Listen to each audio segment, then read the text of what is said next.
How can I help my employees become more self-sufficient? So these questions, this sounds like it should be a really simple answer, but it isn't. And it's funny because this really taps into what Terry was talking about.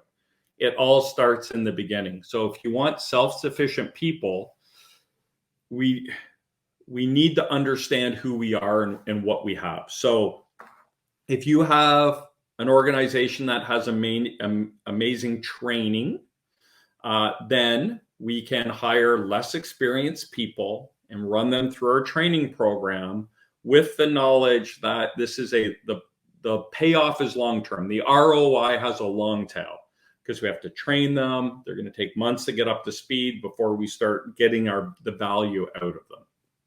But in general, that's cheaper labor to start because they don't bring any of the experience we need to the table. Generally, not a lot of experience. They might be new to the workforce.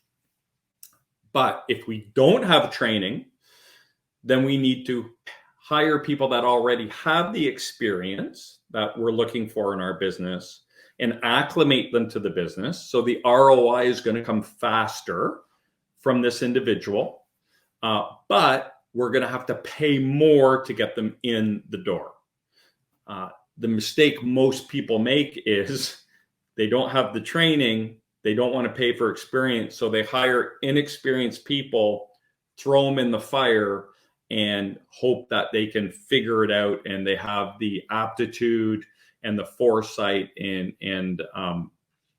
can make those steps.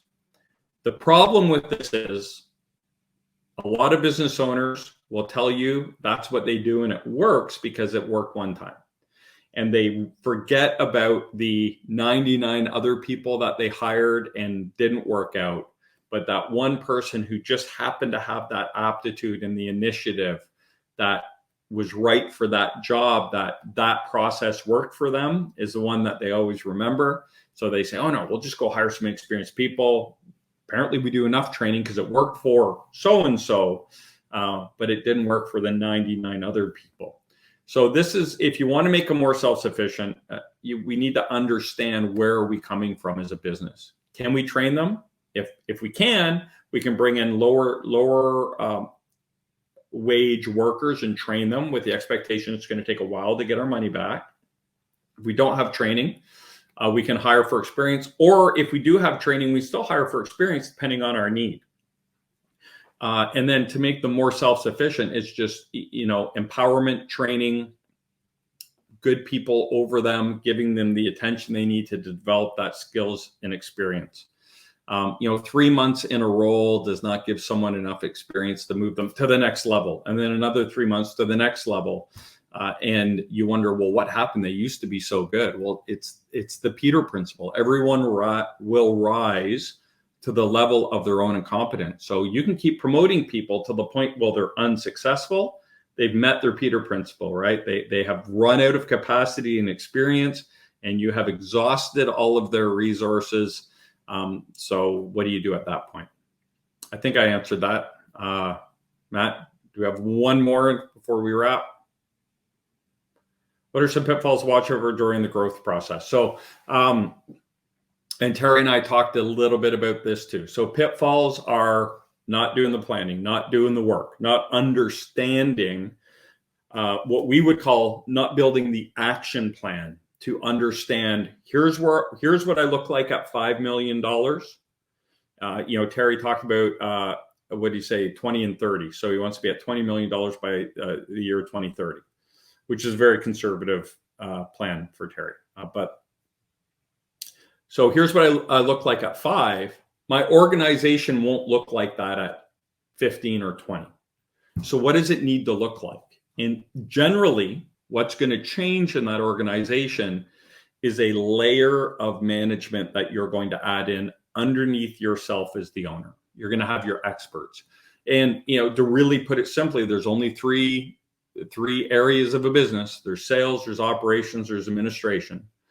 So oftentimes what's going to change is if you're in a manufacturing business, you're going to need to add an operations leader that's going to be able to bring you a lot in terms of lean manufacturing, to make sure they're creating and implementing processes and procedures that will help scale your business.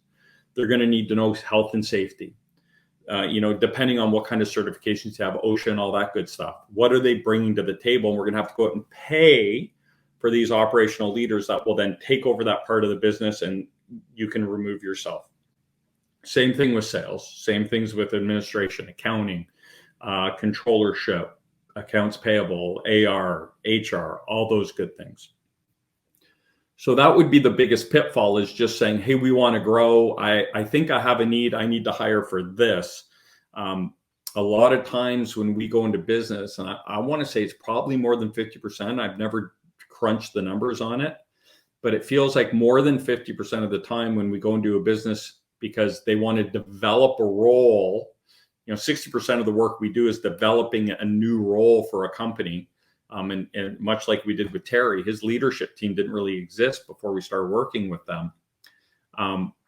But they want us to develop a role for them. And I'm going to say 50% of the time or more, we go in and the role they think they need is not the role that they should have.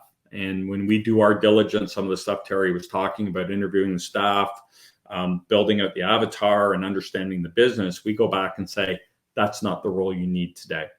This might be the role. And a simple example would be, I need a director of sales because our sales aren't growing.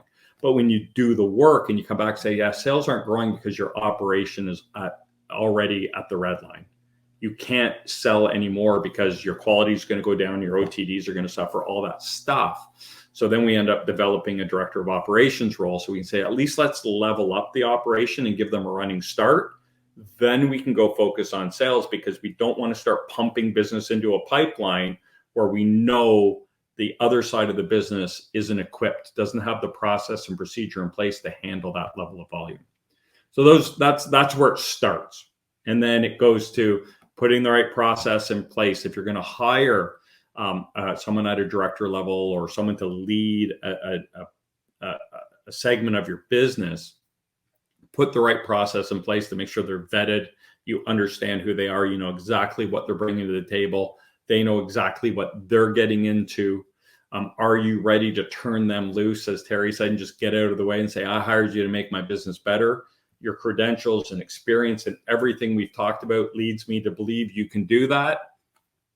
Go do your job, and I'll just step out of the way, because the processes that I put in place worked up until now, but they just don't work anymore, and we need to fix them. So I think that puts us right at 2:30. Perfect. All right, half hour. So I want to thank everyone for tuning in. Before we tune out, though, I want to draw your attention to a couple things. We do have a free resource on our website. You can sign up and get our ebook, which is Hiring in the Key of C. It's actually an extensive ebook, and it comes with a video and a free consultation that will help you develop your attraction acquisition, hiring process. And it's our process. It's the proprietary key hire process. We're giving that to you for free. It's tough hiring out there, and you need all the help you can get. And we are on the side of small business owners, so we want to help you any way we can. Also, you can join our LinkedIn company page. That's where we put all of our information. We'll be posting this video. It's actually streaming live there right now. And any other information we have, we pump out on that page, so you can kind of keep up to date as to what's going on. And Matt, am I missing anything? No. Oh, or you can go to the website and find out more about what we do. Our key business, really, just to put it really simply, 60% of the work we do is working with the small business owners between 5 million and 15 million to develop new leadership roles for their business, and then finding and acquiring and hiring that talent for them. Some of what we do is upgrading current leadership positions. So someone has resigned, my director of sales or sales manager has left, we need a new one in, but there's a couple things I want to talk about, make sure we get the right person. So leveling up that role. And then the most extensive thing we do is actually building that action plan for you. So, hey, I'm at 5, I want to get to 15. And I know I need people to do that. So we walk with you, or it's a done for you service. So we'll build the complete action plan for you. and then go out and take action on the plan. So that's it. Until next time, thanks so much for your time, everyone. We will see you in 2 weeks.